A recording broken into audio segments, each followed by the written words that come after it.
Previously on The Walking Dead. Gators, whatever this is, I can't do it. I have to tell Rick. Kind of looks like an arrow. Hit him. You really think I did it? Took out Justin with that thing. Killed my husband. That's good you're leading this place. With you? You're not saving the world, Rick. You're just getting it ready for me. It's time to say naked. What? Ladies and gentlemen, are you ready? Indie Radio presents Talking About Walkers, the Walking Dead podcast, the show that breaks down all new episodes of your favorite zombie TV show right here on indieradio.org. And now, here are the hosts of the podcast, Kinte, Jen, and Olaf.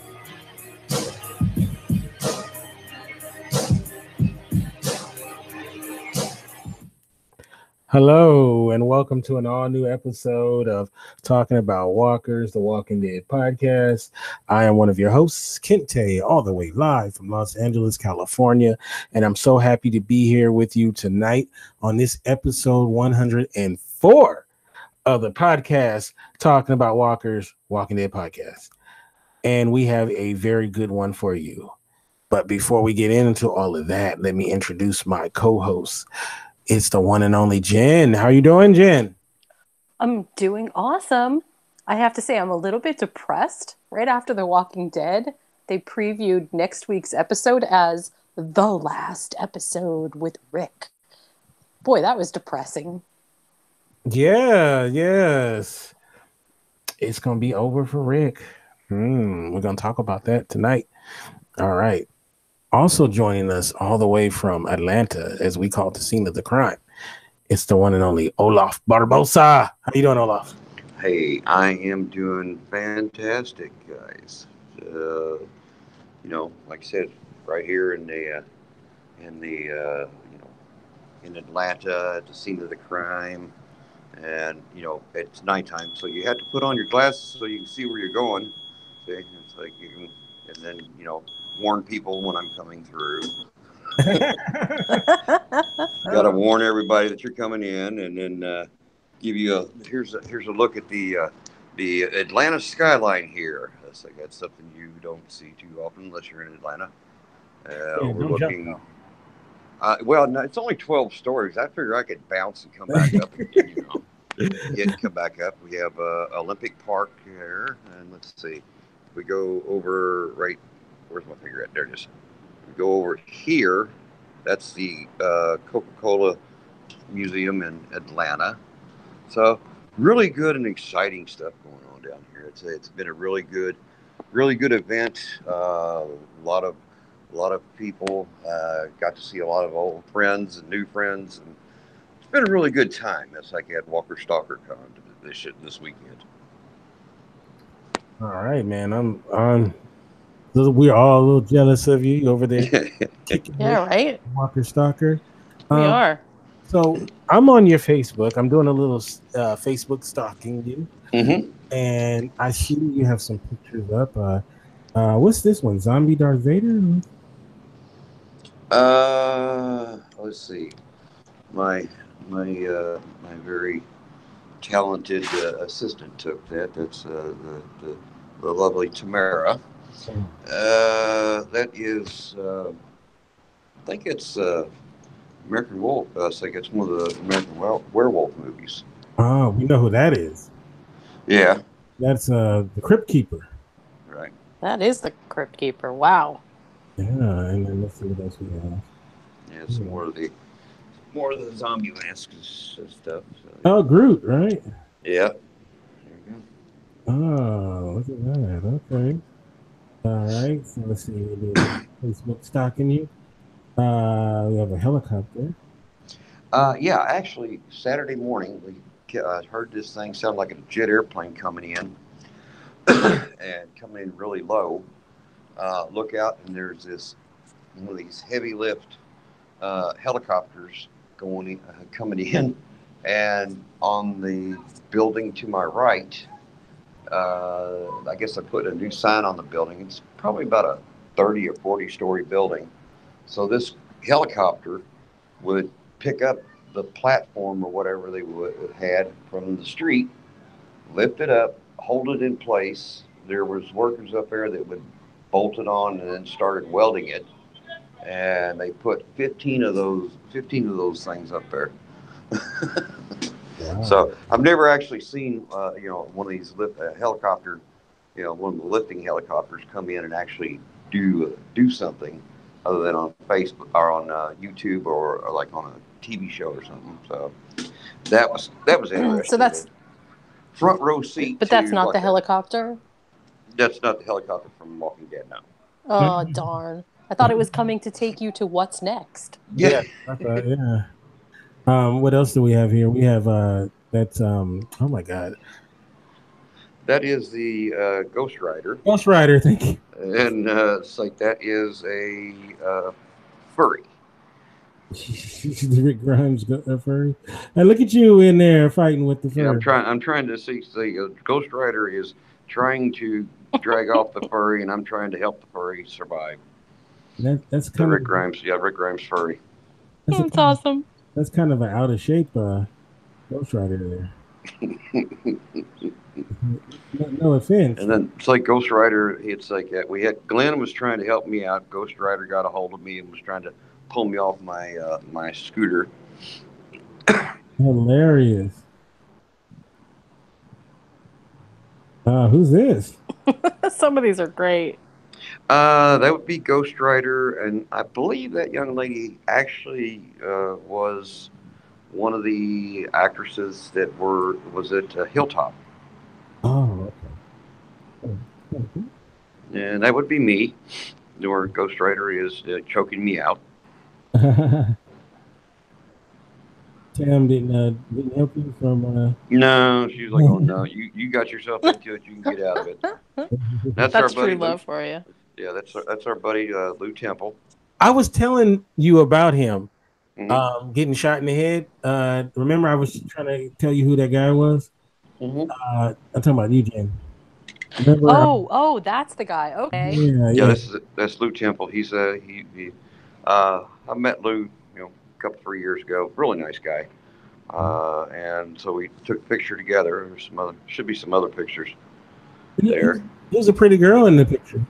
That would be my lovely talented assistant, Tamara. Uh-huh. And there's that's Lou said that's the Sharp Dressed Men.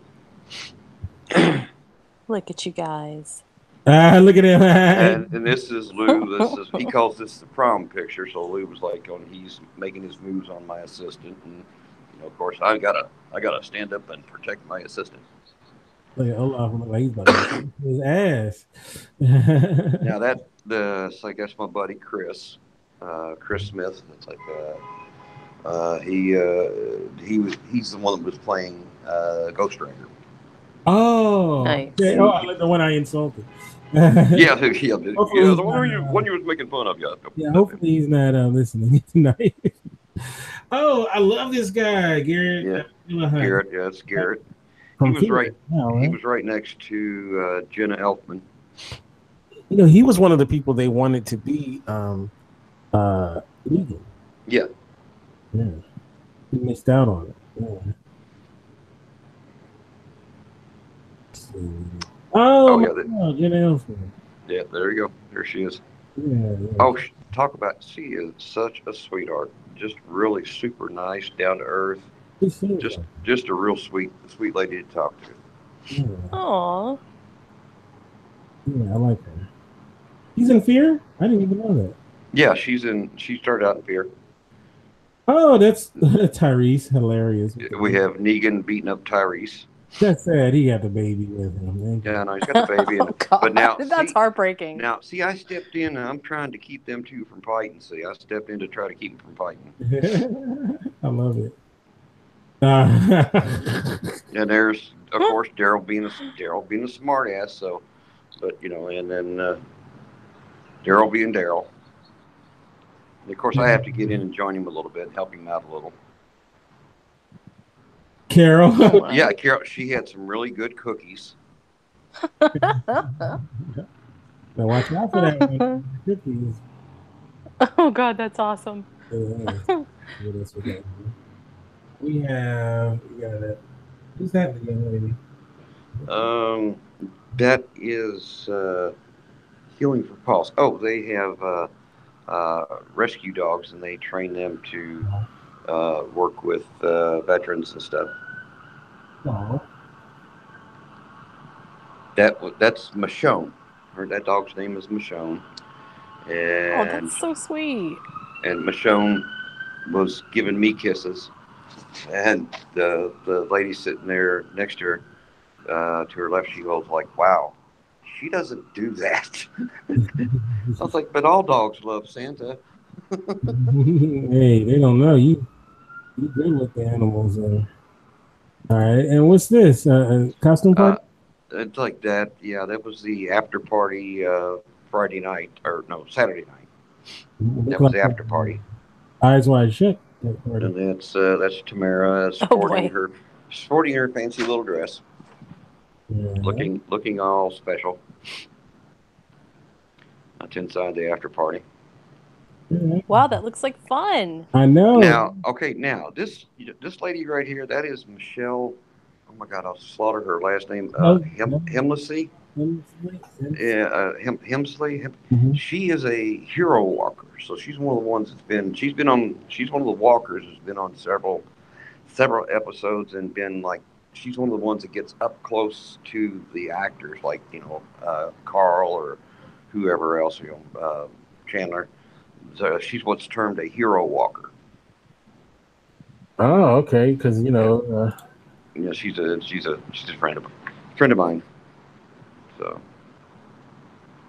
all right. real sweet lady. Oh, who's that?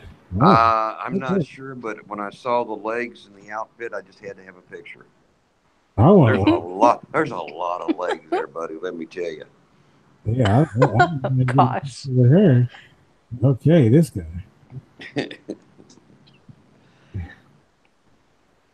And let's see. Okay, that's Charmaine in the middle.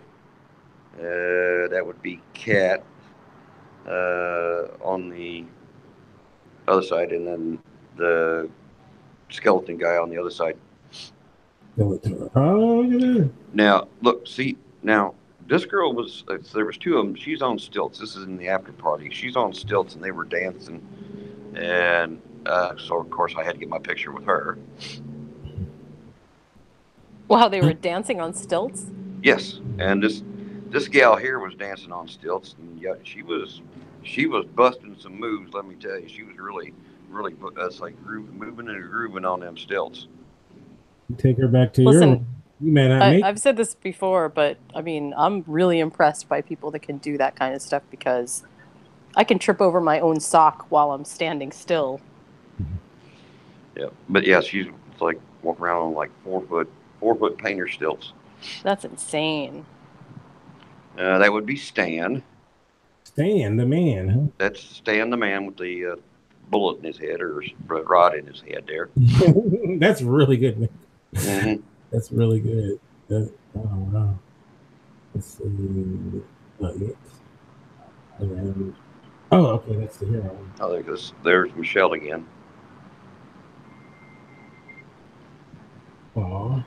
That's Nelson. He's part of it's like I was one of the vendors. They sold different products for dogs, and they used some of the money goes to help. I think help with rescue dogs.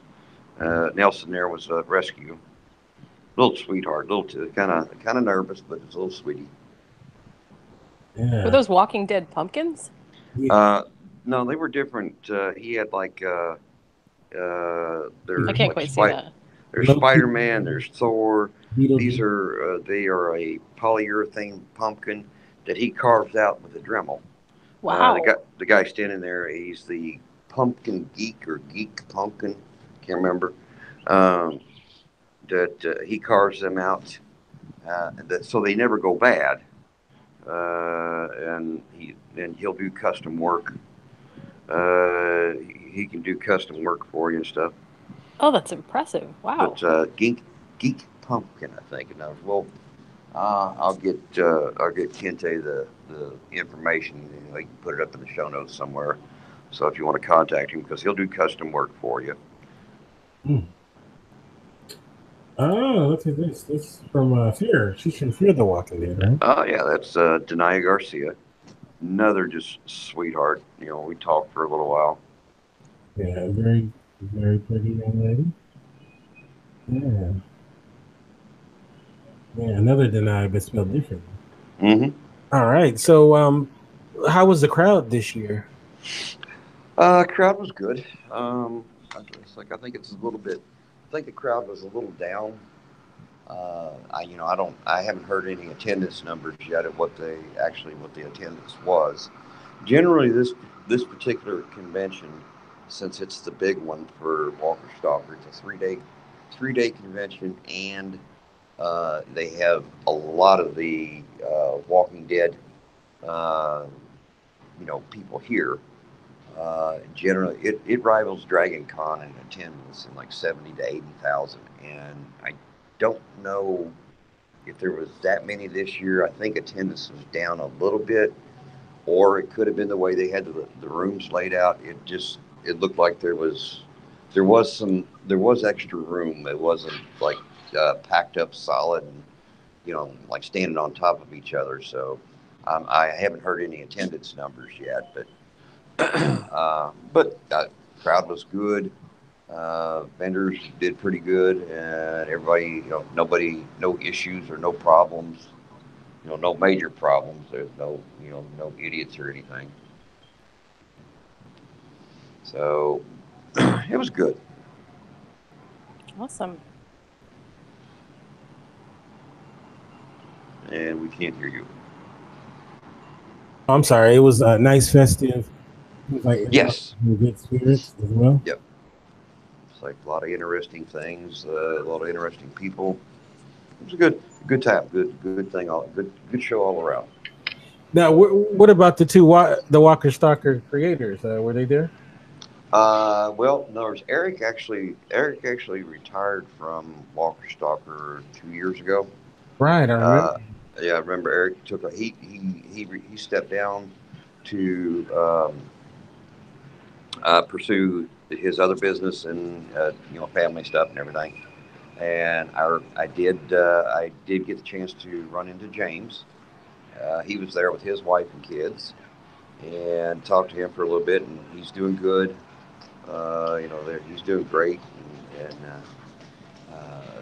just moving and grooving, getting ready for the cruise and stuff. So they got the cruise coming up in January, and I think what is the next one? They got Portland, I think, is the next Walker Stalker. Wow. I forget it's like they do 15 or I think it's 15 or 18 a year.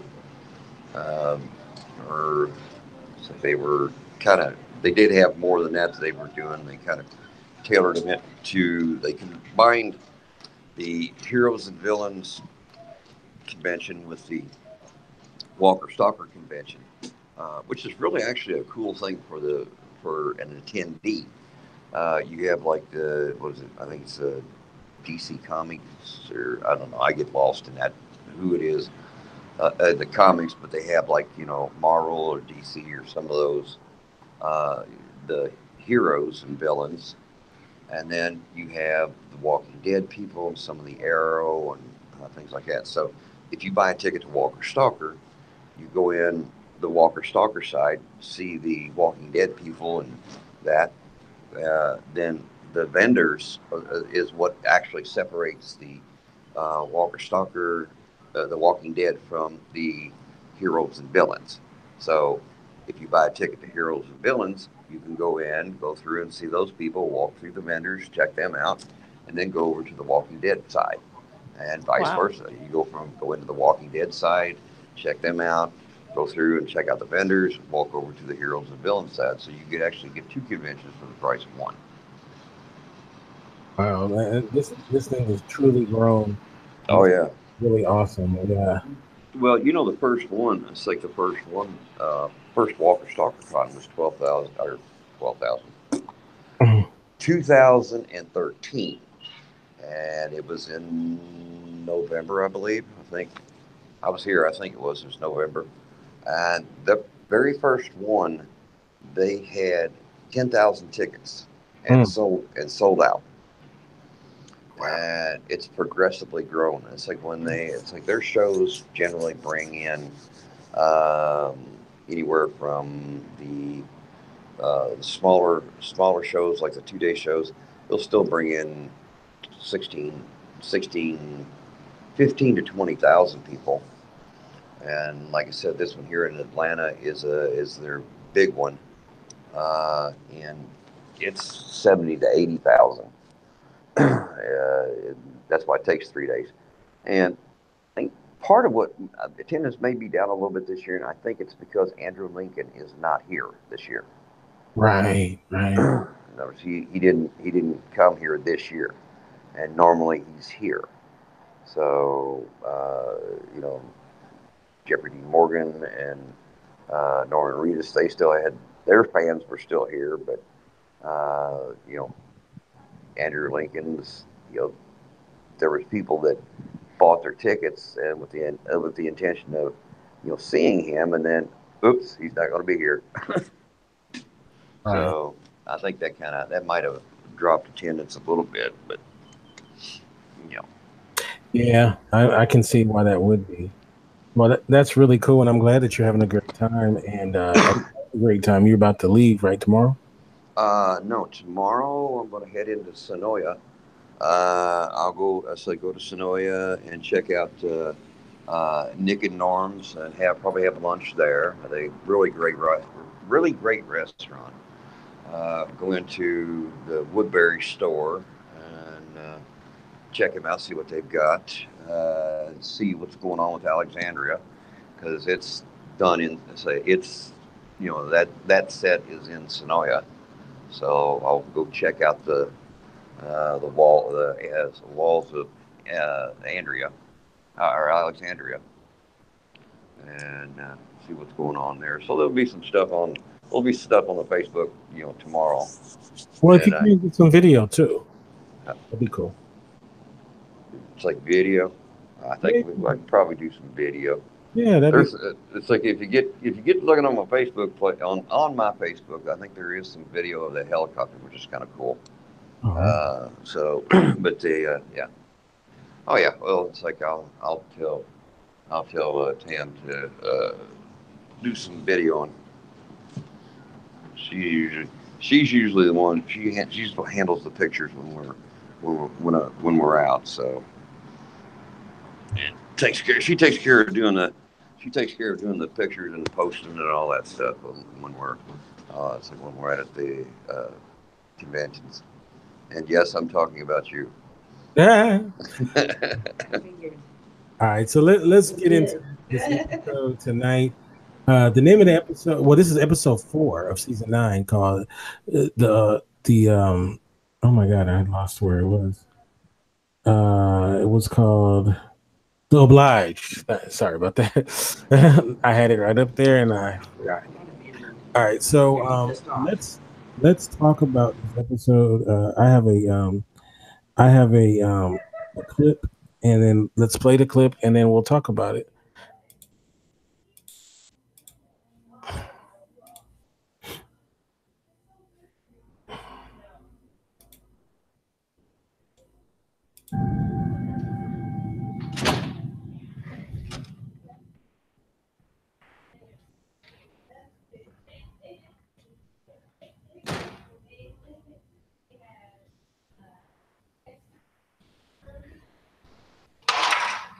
The hunger strike ends today. Oh. I'm not on strike. Then what is this? This is me not in the mood to eat. But it's nice to know that you care.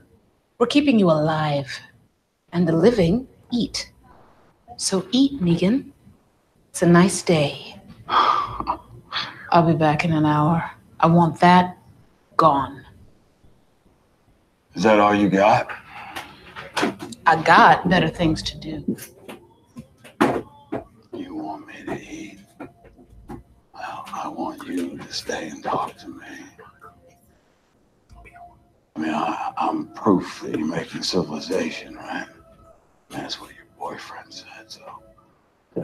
Hard to be that if I'm dead from starvation. Thought you said you weren't on strike.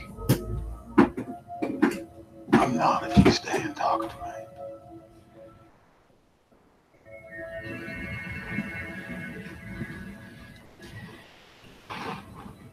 I'd say it's about 20 minutes before the sun hits that bar. That's all you get. Then you're gonna eat every last bite. You wanna talk? Let's talk.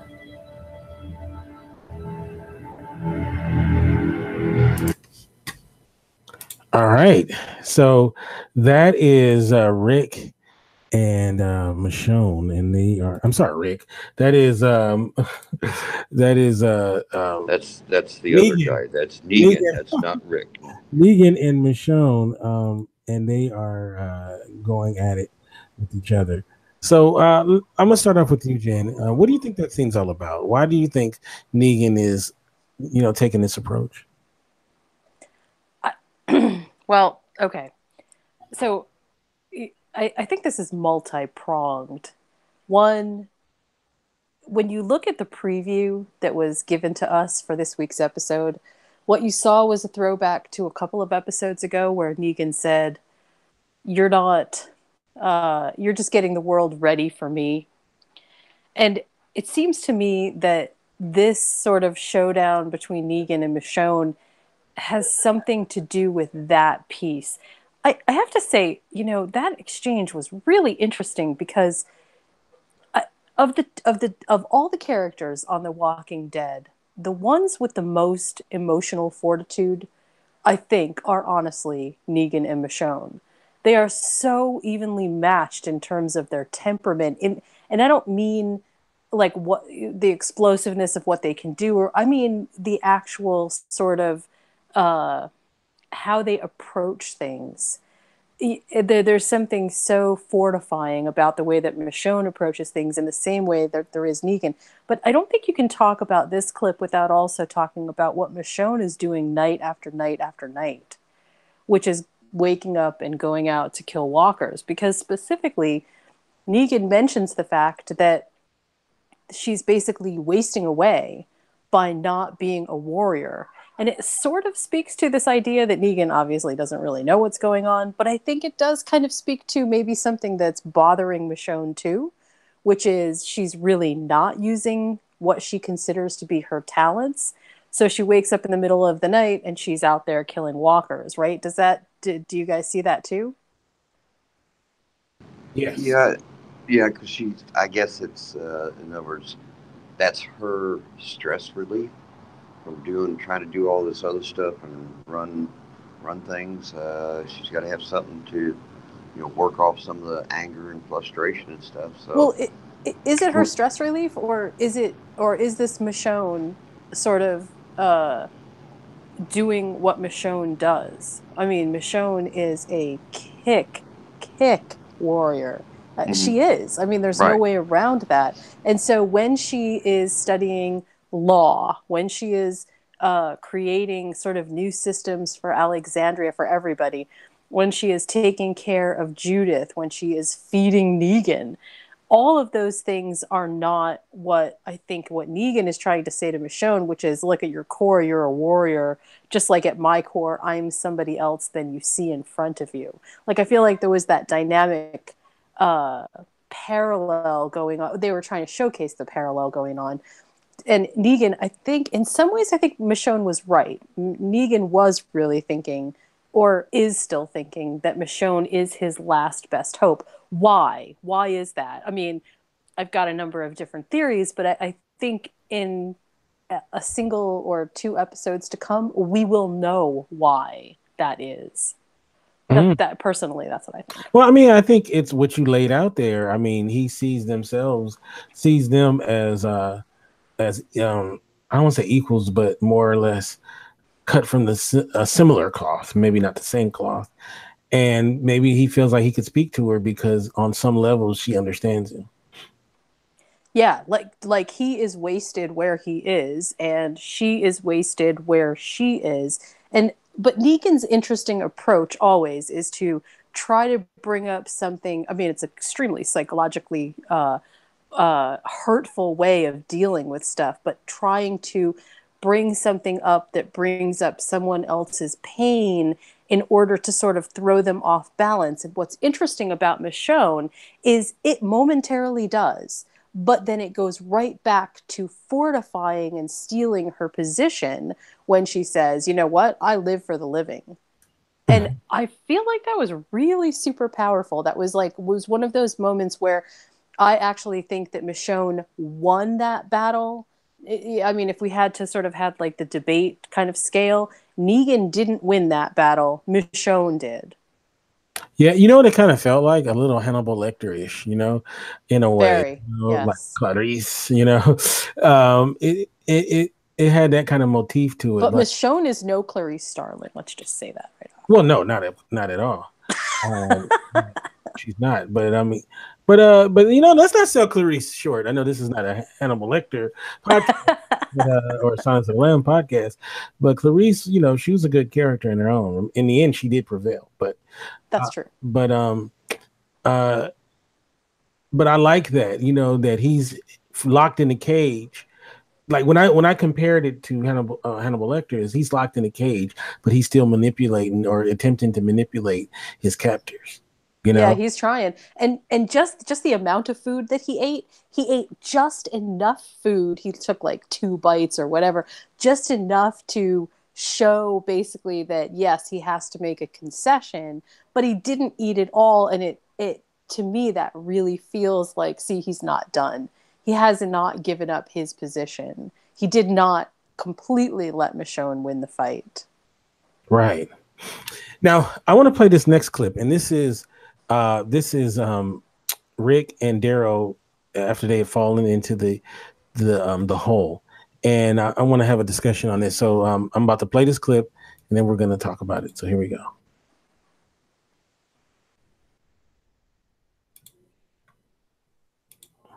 Those roots, they're the only way we're getting out. Not too high up, though.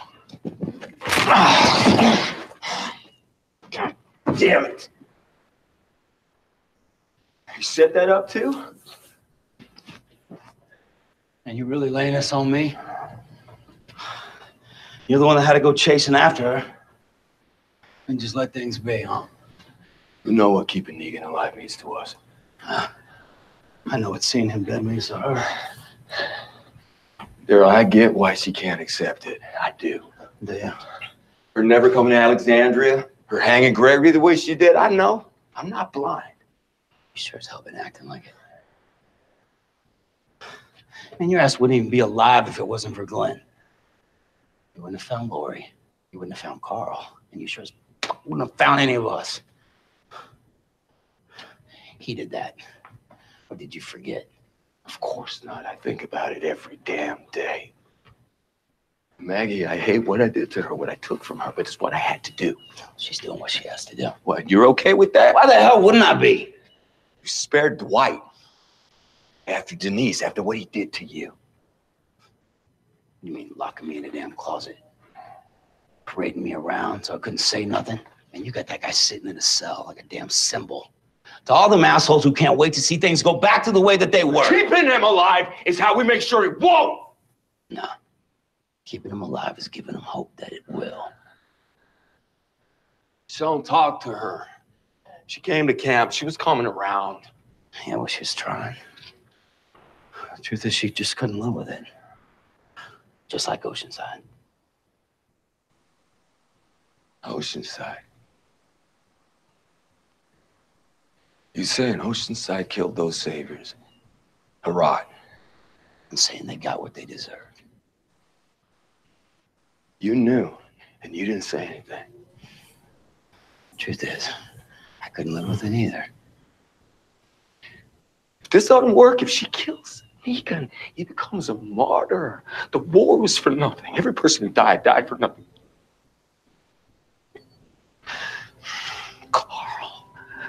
Carl died for nothing. What about the rest of us? You don't think after all the shit we've been through, we couldn't handle it? You keep asking us to have faith in all these other people. Truth is, you don't have enough faith in us. You know that's not true. I'd die for you. And I would have died for Carl. You know that.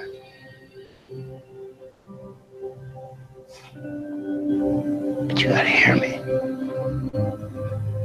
You're chasing something for him that ain't meant to be, man.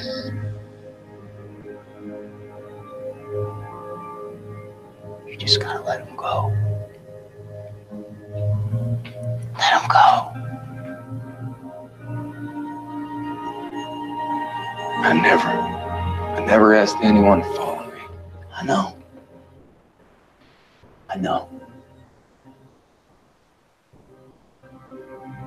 Maybe you should have.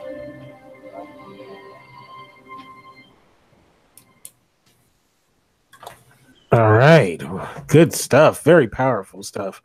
So much to unpack with that. There's so many ways to go with after that clip. First of all, I want to commend, of course, Andrew Lincoln. He's a fantastic actor, and he's always rock solid in everything. But I've criticized Norman Reedus and his acting prowess at times, but I really think in that scene he really shined.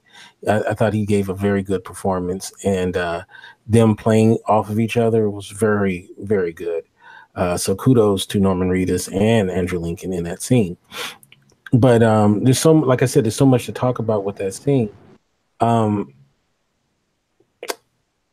think I'm going to go probably a different way with this than you might expect. We know that Rick is going to not be on the show anymore, right?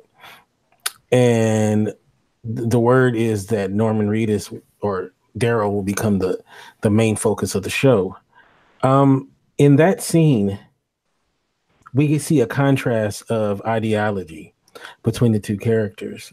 We have Rick's way, Daryl, and Maggie's way, but we'll focus on Daryl. I'll start with you, Jen, once again. Like seeing that scene with Daryl's character and the decisions he's made in this season and his ideology when it comes to handling these things and where he's at in his emotional state, does that make you feel better about the idea of him being the leader going forward? Obviously they can pull something where Rick's death might make him change, but if let's say he stays the same based on what we've seen in this season, how do you feel with the way that his character is written, him going forward as the leader of the group? I gotta tell you, I don't see a whole lot of daylight between, other than all-out sadism, I don't see a lot of daylight between the Negan way and the Daryl and well, we're focusing on Daryl, but Daryl Maggie way. I don't see a whole lot of daylight in between them. If all they focus on is these touchstone pivot points that specifically are all about justice in a way that is internalized in sort of the vigilante isn't, that seems a little bit too strong in this kind of hyper justice method where they're basically going to decide who gets punished and who doesn't, simply because they are the ones who are at the top and make those choices. That's a problem, which is one of the reasons that I think it is so important that we continue to focus also on Michonne at the same time.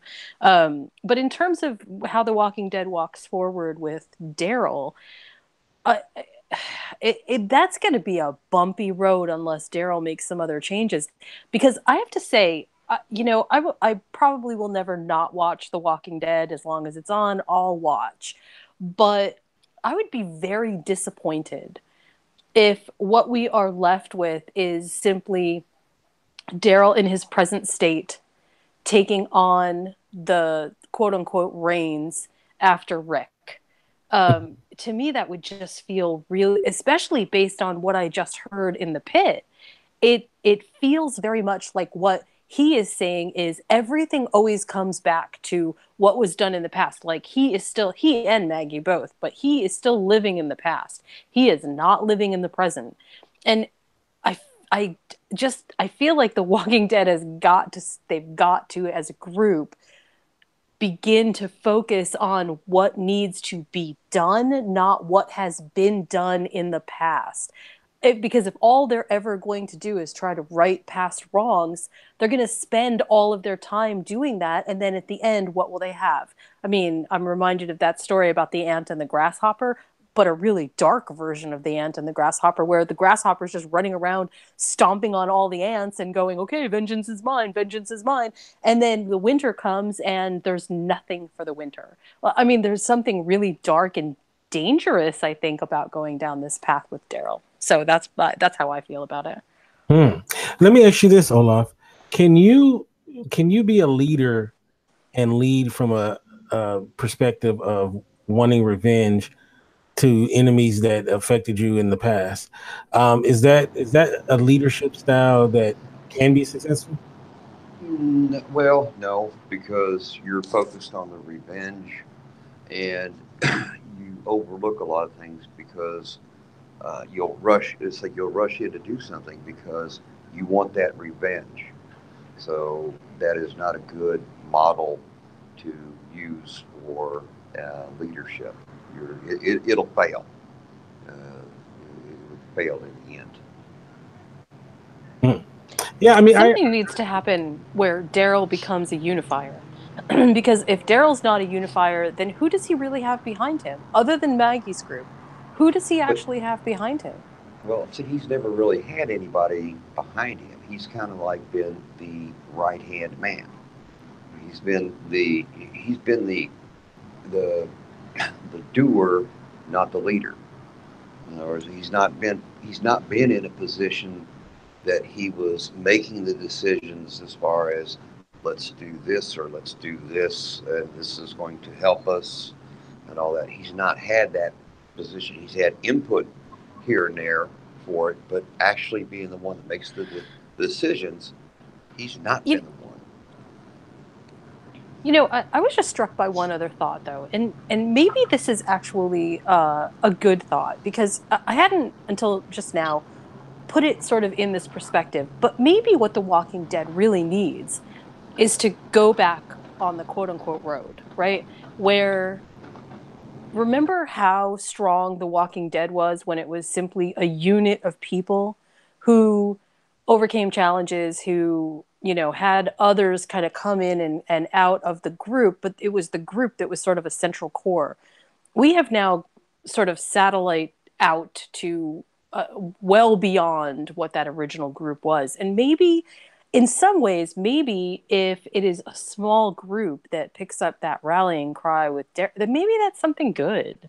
Maybe that is something that could teach him how to be a better leader. I don't know. I mean, I can't see where the crossroad might be.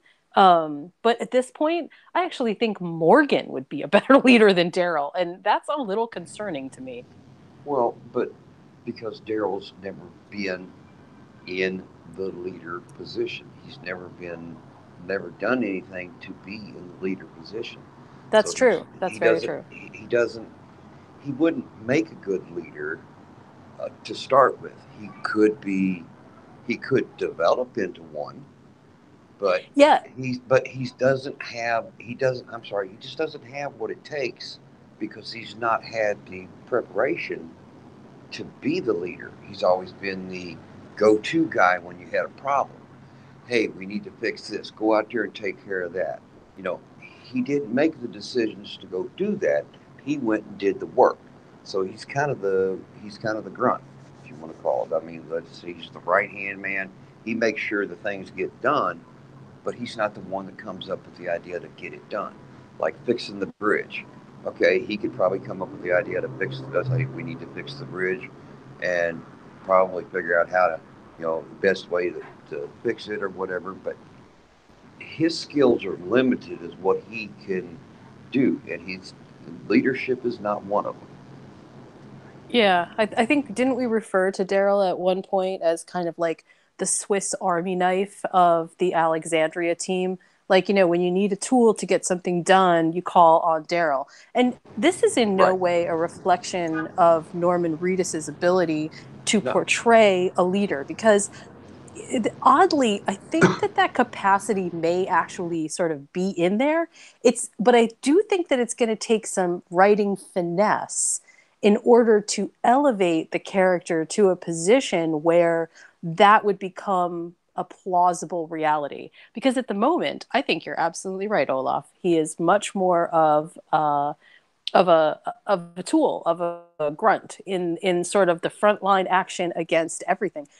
And the other thing that also strikes me that you also said is the Daryl right now, the Daryl storyline sort of puts him at odds mostly with Rick, right? So if it puts him at odds with Rick, what happens from here on out feels like it should continue to be confrontational. And so maybe he needs a big bad like Negan, who could be diminished and easy enough, or not easy enough, but easier to somehow vanquish. Maybe he needs another big bad in order to be sort of in the position to counteract what we already know about him, like to give him a platform to shine. Does that make sense? No, it makes perfect sense. I definitely agree with you. I think that he definitely needs some kind of catalyst for change his outlook. But his character and the direction it's gone, that it's been going and has gone, and where he's at now, you say there was some catalyst to, make him to flip the switch and become the leader. It doesn't happen that way. You can't. It's his character, the way it's written. It would take a whole lot more than finesse. Or now, this is my opinion. It would take a whole lot more than a finesse to get him to become the leader. It's just not in Yeah. his. It's just not in his character makeup. And there's nothing wrong with it. Like I said, nothing bad about. I'm not saying anything bad about him, his acting skills, or anything like that. It's the character. You just like in any situation, any company or any business, you have people that are, you know, uh, you have people that are really good at doing, you know, certain things, and as long as they're doing that thing, everything works fine. When they start to try to do stuff and that's not in their comfort zone or not what they're trained to do, it just everything starts falling apart. And I'm sorry, but And and Daryl's just not been in charge of anything enough. Even as a foreman, he's not really been in a foreman position or any kind of like thing like that to give him what he needs to be a leader of a group that size. yeah. I'm very curious about how they will handle this going forward, especially if especially if the current structure of having a quote unquote leader is somehow the methodology for going forward. And it really may not be. I wonder. It really may not be. It really may be that Michonne has found a way to unite the groups by bringing in some kind of, I don't know what it is yet, a different system, some kind of democracy, some kind of something. I don't know. But whatever that is, that may be sort of the bridge that we need between Daryl and the rest of the communities, because at that point, then he doesn't have to be a really strong leader. He can kind of do on the job training. Well, everybody can't be Kinte, and just be a great leader. Some people, some people struggle at it, and I think your boy Rick. I mean, sorry, your boy Daryl. it's so funny. Your boy Daryl. I don't know, man. We're gonna have to. I'm gonna have to see that to believe it. You, it's like you're a whole lot more positive that he can do it than I am. It's Right. like because it's not in his character makeup. And you can't. I mean, I understand what you're saying, but it's just not in his character's makeup. He was like the little brother, and he followed everybody. He's a follower, not a leader. Yeah. And like I said, it's not anything against his. It's not anything about his acting skills or anything. That part of it, his portrayal of Daryl, has been phenomenal. It's been great. But the actual character is a follower, not a leader. And leader and followers So never. It's like if you aren't the lead dog, the view never changes. So I'm just going to make the recommendation to anyone who is writing for The Walking Dead that they elect Michonne as president of the post-apocalyptic zombie land and let her lead, because I think that it's high time that we had a woman leader who is as strong and kicking as Michonne is. We ain't gonna let no chick run the things. No, only men will lead. Okay, yeah. You and I can meet later with katanas and work this out. No, what's that, Al Bundy? No, ma'am. No, ma'am. No, ma'am. No, it'll be interesting to see though. From what I read, was his character will be the focus of the show. So I'm assuming that he's the leader, and it makes sense. He's the second most popular character, but like Olaf eloquently said, boy ain't no leader. So he hasn't shown it yet. But I have to say though, I've been me and Yardley been a lot more harder about his acting in it. But I'm not to say he's a terrible actor, but at times he doesn't have the gravitas. But you know what? In that scene, he was really good. I gotta give it to him. Well, and to be fair though, they don't really give him a whole lot of role. They don't give him a lot of script to. Yeah, so it's not like he has a lot of opportunity, because his scenes with, especially his ending scenes with his brother, were intense. They were really intense. But you're right. I mean, there's no way to sort of fix how many seasons we've had without him being somebody who is charismatic and who can sort of lead a group, and all of a sudden make the focus about him, unless somehow you turn him into something other than what he is. And I don't know how that works. So I don't know. It'll be interesting. I'm still going to print bumper stickers that say Michonne for post-apocalyptic president. I'm just going to do it. Okay, if we want a group that's going to succeed, we don't need no chick being yeah. Okay, I'm gonna be like, girl, sit down. Ooh, okay, Dave. Oh boy, oh boy. Put your. We're gonna have to have some talk afterwards. Wait, I was kidding. Don't kill me. I don't want to end up like Gregory, but no. But seriously though, like I said, it's going to be interesting. So, there's so much to talk about. We could talk about, the sanctuary and realizing about Oceanside. We can talk about, what happened with Father Gabriel and all of that. But you know what? I don't want to talk about it. I don't want to talk about it. I think we should talk about the two herds. I'll do it real quick. He got a letter.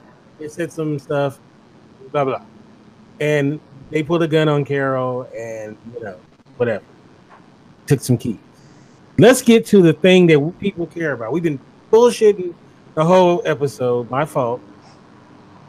Let's talk about the thing that everybody cares about with this episode. Let's focus on Rick.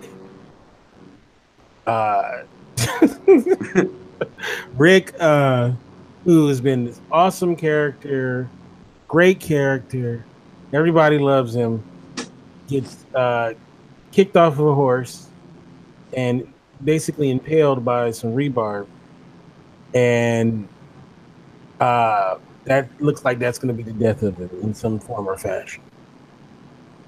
And when I saw that, I was like, really? Like, I was like, okay, that's how he's going out, huh? I mean, okay. Like, I didn't know what else to say. Like, okay. I was like, this is what it ends for Rick. That's how I felt about Justin. So feel my pain. Yeah, but Rick is a good character. So this is how he's going out. This is it. This is how we're going out. No, it's true. Hey, It's hey, true. It felt very anticlimactic in some ways. If I hadn't seen the previews for next week, I would have felt like, wow, is there even a point in watching next week? This is it. I'm zooming in. This is how he's going out. Like, I mean, apparently either he's dreaming about being on the horse and riding around, or in the next one, or I mean, this is it, huh? This is the glorious way that it goes out. Let me, this is it right here. This is what we're going with. These guys are gonna come and get him, but somehow it looks like they're gonna pull a Glenn, possibly.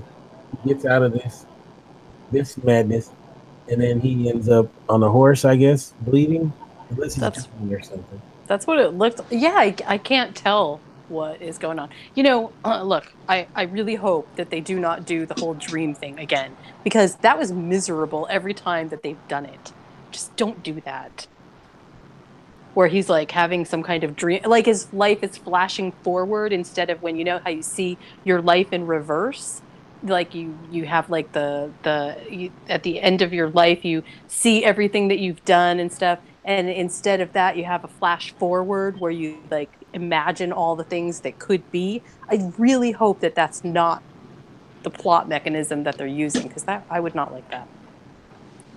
Yeah, that's like, what we're doing. Like at some point, The Walking Dead has got to stop being contrived, right? I guess I can just say it because I just want to rant about it, right? They can do whatever the heck they're going to do, but I mean, at some point, it does feel like, look, stop with this stupid plot tricks. Just tell us a story.